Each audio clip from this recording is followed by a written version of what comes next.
Welcome back to another episode of Surma's tier lists madness, so to say. So today we cover which elite spec is actually the best in healing your part in group play in Guild Wars 2. So I'm not talking about PvP and World vs. World, I'm talking about PvE here. And this is obviously in group play. You only want a healer if you're playing in a group, not solo, of course. And this is also mostly regarding raids, strike missions, and maybe some instance open world like convergences and maybe even some kind of world bosses that you need some organization going. But this is not specifically targeted to dungeon and fractals. I have a specific tier list about fractals, be sure to check it out. The link is in the description below. And of course, this is a little bit my opinion as well, but I try to be as objective as possible. And with that much out of the way, I want to thank all my supporters on YouTube, Twitch, and Patreon. And now let's jump straight in. So we have the tiers here of no, which is very easy because I will put every class in here that is just not capable of filling this role. That's not some kind of subjective take. That's just objectively true. Then we have the tier meme. This is just, I don't want to be toxic to anyone who plays this. That means it's possible to do it. It's just like, it doesn't support it that well. And then we have B to S tier, of course, which is just rating that we usually have. And you might guess which class I will put there depending on the color there. But it's just builds that are extremely strong, that are just so overpowered that all the other support builds that are in S tier have to be one step lower. But we will get there. Just keep in mind, you can even the meme healers, you can play in 95% of the content in Guild Wars 2. So it's really not like you need to play the S tier most broken builds. So keep that in mind. Healers are so broken in Guild Wars 2 that even the, so to say, meme builds are actually decent at doing the job because they are so broken. Very easy, we can put all the core classes in here just because they can't provide quickness or alacrity, which is a main thing that a healer needs to do in Guild Wars 2 nowadays, that they at least have one of those boons to giving to their party. Where's the Revenant? There. So those 9 core classes obviously can't do that, at least not permanently, and that means that you can't use them as a healer. Yes, you could use them as a healer, but typically you don't use pure healer. That's not the case in Guild Wars 2. You always want to have a boon healer, so alacrity or quickness. So there are some more classes actually, just not only the core classes, but some more classes that can only provide damage or boons and not quickness or alacrity, so you don't use them as a healer, even if they could heal. Which the first one would be Daredevil, Dragon Hunter, for example, Holosmith, even Reaper, and Virtuoso, Weaver. What else do we have? Spellbreaker, and Soul Beast. So let's start with the real tier list, so to say. So we will go class by class, and we will start with the medium armor classes. So I would say we have Untamed, which provides quickness. You have the healing Untamed. You have to use staff on this build because otherwise you just lack a lot of healing. The thing that keeps Untamed in check, why it's not really good, even though it has crazy output in healing, and the quickness is also quite easy to get, it's the stability frequency, or you can't provide stability to allies that well, and that's a problem. You really need to get that, and that's why if you can't provide stability, you fall off drastically already. So that's why it's an A tier. It's for me an A tier build. It works decently.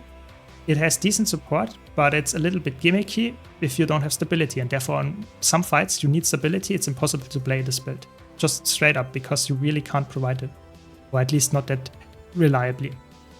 On the other hand, we have Druid. Druid is like the really tryhards player favorite elite spec for healing, because you have so much value with your flexibility. You have so many pets that you can equip, you have so much just healing output, you have decently frequent stability, you have very good conic lenses and just even ranged healing, and that's why I'm putting it in the S+ tier. You are one of the only classes that can provide 10-person alacrity if you play in an organized squad. That's really good. So that's why in S+ tier, it's just very flexible and very good in raids. I wouldn't play it in fractals though, keep that in mind, but it's an S+ tier for me because it's just so flexible. Then let's continue with the medium armor classes. We have a Dead Eye healer, and that's the first for me meme tier build because it's just from the traits, it doesn't support it at all. And it's like it gets completely overshadowed by the other counterpart. Yes, you could play it, don't get me wrong. It's possible to play a quick heal Deadeye, but it's just like a complete meme. We will get a rework quite soon, so at release of this video. We know what will happen at the June 24th balance patch, so I will take this into account already. So how this performs. This will actually help heal Spectre, of course, but also to some extent even heal Deadeye, keep that in mind. But for the most part, it's still a meme build. Heal Spectre, on the other hand, I would say it's actually a very good build. After the buffs, it's actually really strong. It has amazing blast finishes, healing, a lot of boon output, and it's a little bit gimmicky with the ally targeting, but it's really strong if you can play it. So for me, an S tier build. It lacks a little bit in terms of just how flexible it is when you really want to compare to, for example, the S plus builds tier, because it's a little bit harder to play, and that is not good. But still, I think high S tier, really good. It's really underrated how strong that is. And we have the last remaining medium armor class, it's Engineer. I think Engineer is interesting because Engineer has Scrapper, and here Scrapper is, in my opinion, very underrated. It's very strong. It's not the easiest class to play. The only thing that I would say keeps it from getting into S plus tier is that it doesn't provide that much frequent stability. But the healing output, the boon output, and just the utility that it has, it's actually really good. So that's why it's an S tier. I would say if it had 1 or 2 more access to stability, it would be an S plus tier actually. It's a really good build, really underrated. And then you have Mechanist. Mechanist really fell off over the last few years.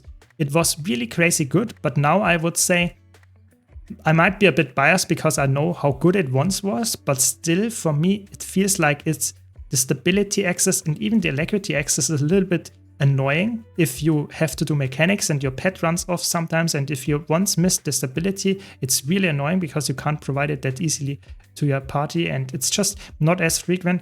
I think low S tier, maybe high A tier even. I would say for me low S tier now, but still. By the way, if you want to see more content like this, don't forget to subscribe. But now to the heavy armor classes. So the heavy armor classes are interesting. We have actually Heal Alacrity Willbender. I made a low intensity build with this and was surprised how well it works. It's actually really, really good. It has crazy utility in the kit. It is really easy to play. It might not have the most, let's say, flexibility compared to a Firebrand, but for me, it's actually an S tier build. It's really surprising how well that works. Don't underestimate the heal Willbender. The only thing that keeps it in check is that you have forced movement, which can be a little bit annoying to play. And with Firebrand, I think Firebrand is another S plus build here.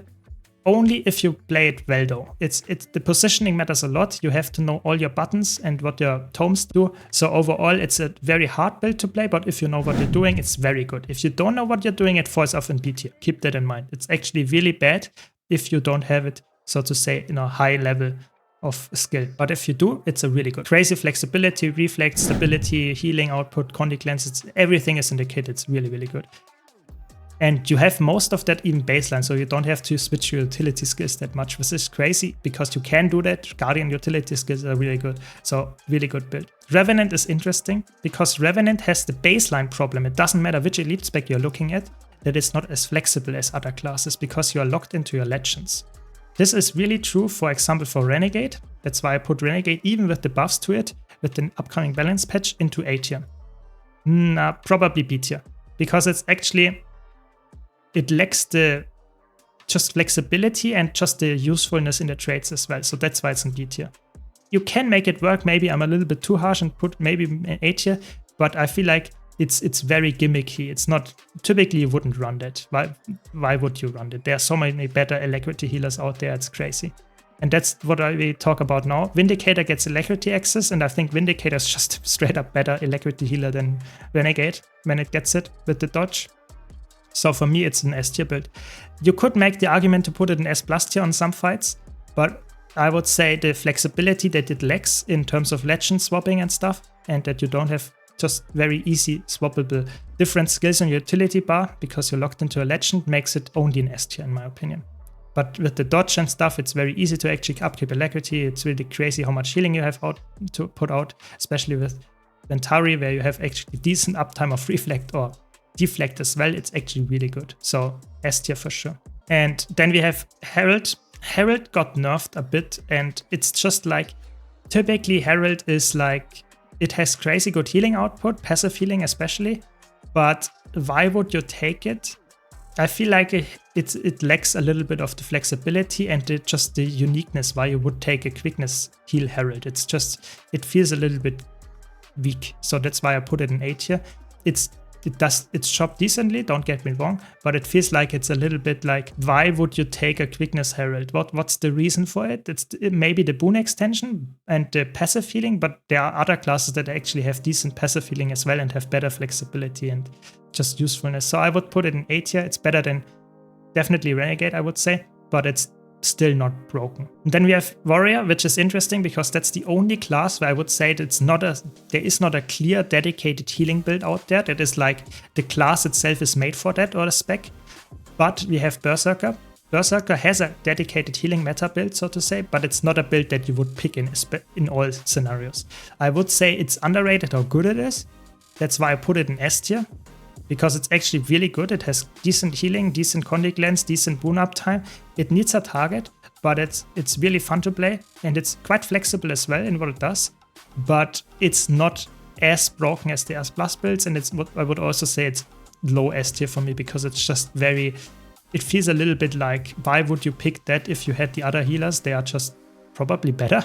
So only play it if you know what you're doing. That's why it's an S tier. If you know what you're doing, S tier.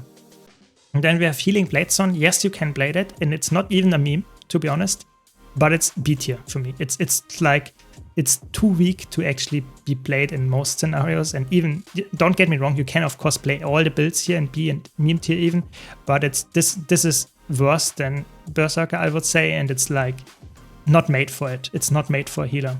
The buffs help a bit, but still. And then we have the light armor classes. This is probably the most easy one right now.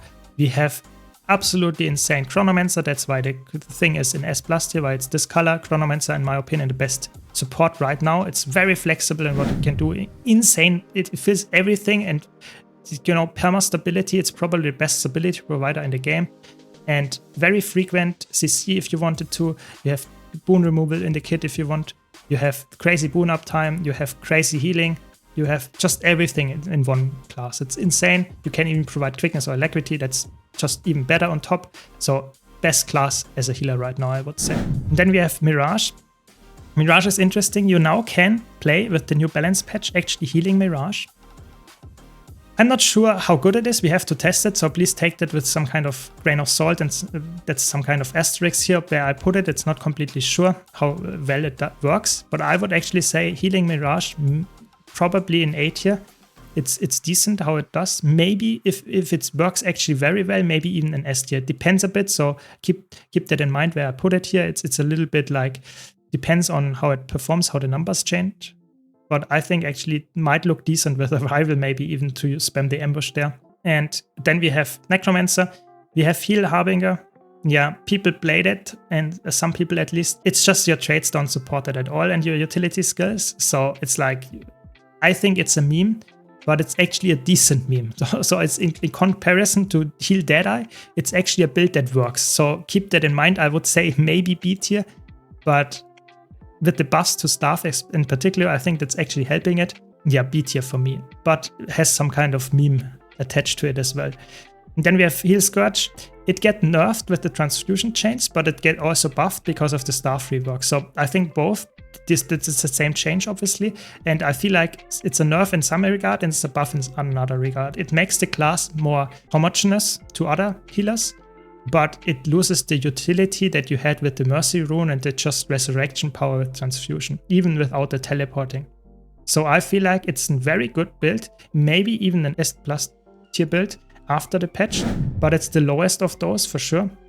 It has some uniqueness with the barrier and the crazy amount of cleansing output, but the frequent stability uptime, even with the staff buffs, might still be a little bit lackluster in some fights. So I would say S plus with an asterisk. That's why I put it here. And then we have lastly Elementalist left. We will get some decent buffs to Heal Tempest with the Aura that also now grants alacrity. So that's actually very good help. And it makes it very easy to play. You can play some kind of endurance recharger as well. It's actually really fun. I think this is a really good buff. I think the only thing that keeps it in check, and so to say, is like it still has not the crazy amount of utility. You have to use your shouts. That's the only thing that really is good, except maybe the glyph that revives. So I would say high S tier build because of the buffs to it. Maybe in some scenarios it's actually an S plus tier. It's like sometimes it is an S plus tier, but not all the time. If you compare to Chronomancer, I think Chronomancer, for example, is still better, but it's actually quite close now with the buffs. Then we have Healing Quickness Catalyst. That's actually surprisingly high as well. Don't underestimate it. That's one of the best boon providers. It provides so many boons permanently. It lacks a little bit of frequent stability uptime and it lacks a little bit of cleanses. That's why I would put it in S tier.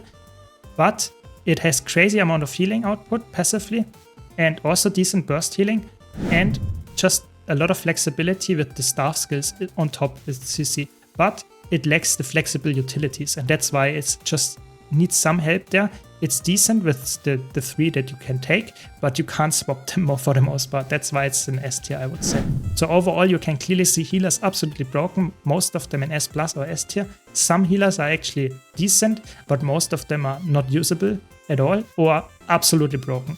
So that's just how healers are in Guild Wars 2. I hope you agree with me. If you don't, or if you have any comments on that, please let me know in the comments. I hope you enjoyed this tier list. If you did, be sure to leave a like and subscribe for more content like this. Again, thanks a lot to all my supporters on YouTube, Twitch and Patreon that help me keep the lights on, and I hope to see you all in the next video.